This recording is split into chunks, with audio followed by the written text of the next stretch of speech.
இன்றைய தின தீபம் தியானத்தில் சங்கீதம் 107:10. தேவனுடைய வார்த்தைகளுக்கு விரோதமாய் கலகம் பண்ணி உன்னதமானவருடைய ஆலோசனையை அசட்டை பண்ணினவர்கள்.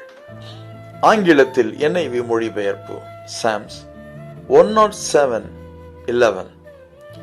Because they rebelled against God's commands and despised the plans of the Most High. இதை கேட்கிற அன்பு தேவனுடைய பிள்ளைகளே, உன்னதமான தேவனுடைய வார்த்தையவே அசட்டை பண்ணிட்டாங்கன்னு போட்டிருக்கு. அதனால ஆலோசனை வேணும், கேட்டுட்டு உதாசீனப்படுத்தக்கூடாது. சொல்லும் அடியேன் கேட்கிறேன் நம்பிக்கையோட அந்த ஆலோசனையை செய்யும் போதுதான் நம்ம நினைக்கிறதற்கு மேல் ஆண்டவர் செய்வார். அவருடைய ஆலோசனைக்கு நம்ம அர்ப்பணிப்போம்.